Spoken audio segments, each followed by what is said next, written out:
In this chapter, we'll take a look at intake and analysis of the diet and nutrition. So looking at nutrition status. So nutrition status is the balance between nutrient intake and nutrient requirements. Now, optimal nutrition status occurs when adequate nutrients are consumed to support the body's daily needs, including any increased metabolic demands. Accurate assessment of dietary intake, though, is essential. So if we want to compare your intake versus your estimated needs, which we looked at in the previous chapter, we have to make sure that we're accurately assessing intake. So here we can see optimal nutrition status viewed as a balance, where again intake and requirements are balanced, and we can see that intake is focused with intake and absorption, and then we can see with our requirements being affected by maintenance needs, psychological stress, growth, and physiological stress. Looking at nutrition imbalance. So nutrition is an important factor in the cause and management of several major causes of death and disability, including cardiovascular disease, stroke, diabetes, cancer, as well as obesity, anemia, osteoporosis, and cirrhosis of the liver. Undernutrition occurs when nutritional reserves are depleted or intake is inadequate to meet daily metabolic needs. Now, this may be due to inadequate ingestion, impaired digestion or absorption, dysfunctional metabolic processing, or increased excretion of nutrients. Those at greatest risk for undernutrition are infants, children, pregnant women, individuals with low incomes, hospitalized individuals, and older adults. And you'll notice then that these are also the targets for most of our nutrition subsidy programs. Things like WIC, SNAP, and Meals on Wheels. Overnutrition occurs when intake is in excess of daily metabolic needs. Those at risk for overnutrition are those with obesity, diabetes, atherosclerotic heart disease, hypertension, and metabolic syndrome.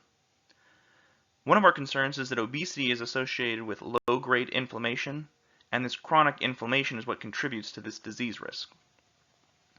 1/3 of all adults in the U.S. are obese, and this is estimated to be about 300,000 deaths per year directly attributable to obesity.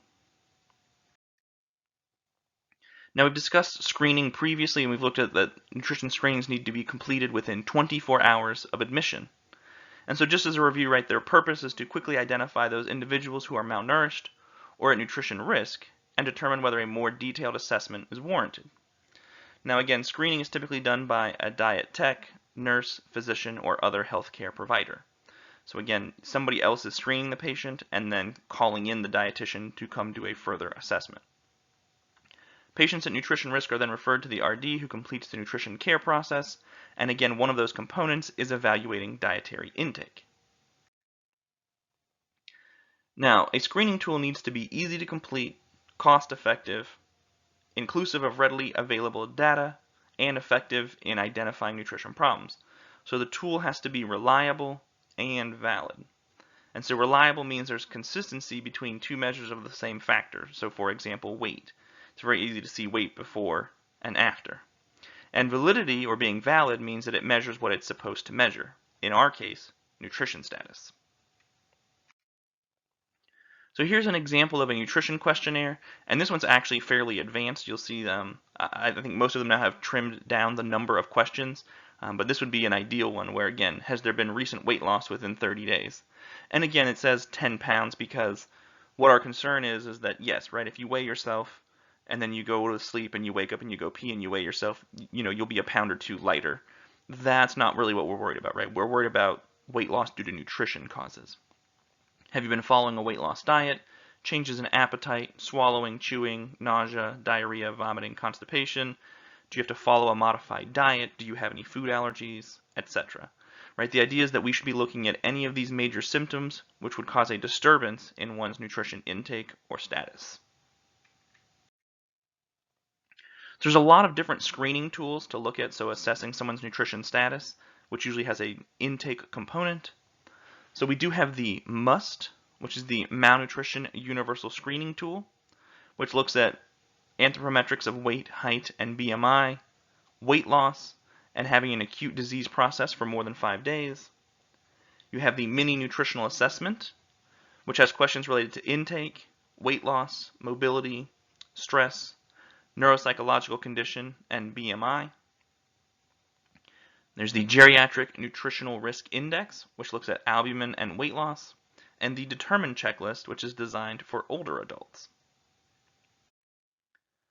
So here we can see the MUST, the Malnutrition Universal Screening Tool, where we look at BMI, percent weight loss, and acute disease process or effect. And again, we then determine if somebody is at low risk, medium risk, and high risk with appropriate treatment interventions. Here you can see, and so this is just to give you a brief example. I would actually recommend, this is a free resource that you can get from the Nestle Nutrition Institute, so that is who developed this. So this is the mini nutritional assessment, and this is the basic version. You'll see with this screening, there's only a few questions. I believe 6 questions. There is a more advanced version as well, so we can see here with the assessment, where we then do a further assessment of the patient and get more in-depth information. Now you see there is the Geriatric Nutritional Risk Index. So again, this uses a combination of albumin and weight loss. And then with interpretation, we have 4 different grades of nutrition-related risk of major risk, moderate, low, and none. And it is important to note that this is designed to be used in a specific patient population. So again, you'll see that this isn't really used, for example, in most of your hospitalized patients, although you will see this in long-term care, as it is designed to be used in the elderly. So again, our nutrition assessment, again, so this comprehensive evaluation carried out by the RD using medical, health, social, nutritional, and medication histories, physical examination, and anthropometric measurements along with laboratory data. Again, this is the first step of the nutrition care process, and our goal is to identify individuals who require aggressive nutrition support, restore and maintain an individual's nutritional wellness, and identify the appropriate medical nutrition therapy. Now again, things to look at, and so we discussed, I like to use the ABCs as it helps me remember what to do. But again, this is going to be your medical and health history, medication history, social history, diet history through a food diary, food frequency questionnaires, 24-hour recalls, right? We need to make sure that we're getting as much of this data as available at the time. So for example, with trauma patients who have come in unconscious, right? Obviously a lot of this information is going to be missing. And that's one of the difficulties of treating those patients, is that we have to be very careful because we don't have this information. So whenever we can get this information, though, we want to make sure that we're using it to the best of our abilities. So looking for and things to ask or consider with nutrition or diet history. So anorexia, remember, which is poor appetite. Ageusia, so we're looking at a loss of taste. Dysgeusia, we're looking at altered taste. Anosmia, so a loss of smell, which affects taste as well. Excessive alcohol intake, poor fitting dentures, have they been following a fad diet? Any chewing or swallowing problems? How many meals are consumed out of the home? Do they have or have they ever had a history of adverse food-drug interactions? Do we need to be made aware of any cultural or religious dietary restrictions? Have they been unable to eat for the last 7 to 10 days? Or have they been receiving IV fluids for more than 5 days? And do they need assistance with being fed? And so again, this is not a checklist. We don't, ask them, do you have poor appetite? No. Do you have loss of taste? No. Have you had changes in taste? Yes. Right? This is not a checklist. This is all part of the conversation and the rapport that you build with the client to gather this information. So diet history is our best means of obtaining dietary intake information. And here we're going to review an individual's usual patterns of food intake and food selection, and the variables that affect that intake. So the choices they made and what's affecting those choices. So for example, right, if an elderly person is deconditioned, and so they're not able to stand in front of the oven or stove for long periods of time, they may now be using frozen foods, microwave dinners, etc. So again, it's not that they don't know better, but they're physically unable to eat better, so they've made those choices based on their physical condition. So we don't want to look at just not only what they're doing, but why they're doing it. Now we do have what's known as retrospective dietary intake data, and so this is looking at things in the past. So in our 24-hour recall, individuals must remember specific foods and the amounts of those foods eaten in the last 24 hours. And this is done with a specific technique known as the multi-pass method, which we'll review more in counseling. There's the food frequency questionnaire, where food groups are organized in a chart, and individuals answer questions about the frequency of foods consumed per day, week, and month. But these results are general and don't give us specific nutrients. It's more of just your overall pattern. So I eat beef twice a week. I eat vegetables every day.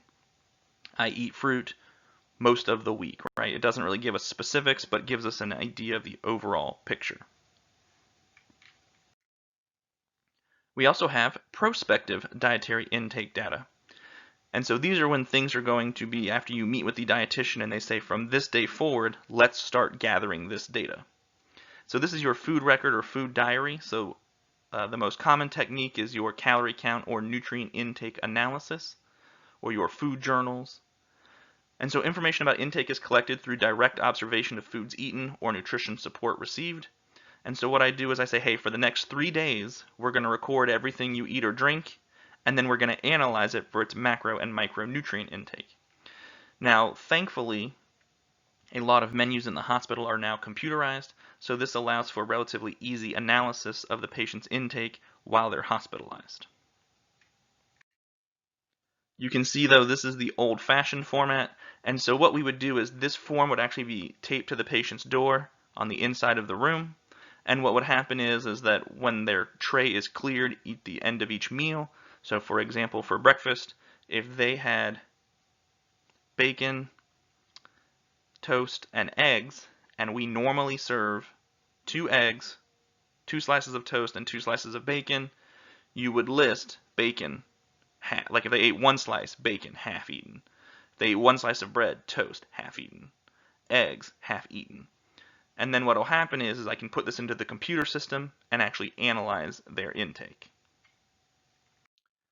Now looking at computer diet analysis, so the Super Tracker from the USDA has been discontinued, but there is the EA Tracker from Canada. Now again, realizing that they're going to have some slightly different foods, some different brands, but if you're just looking at some standard foods, things like chicken breast, potatoes, etc., it can make things a lot easier. You also have My Diet Analysis, MyFitnessPal, My Net Diary. Again, this technology is now widely available and not as rare as it once was. All right, let's take a look at some practice questions. So the purpose of nutrition screening is to, and this is answer choice C, quickly identify individuals who are malnourished or at nutrition risk. Retrospective methods for collecting dietary intake data include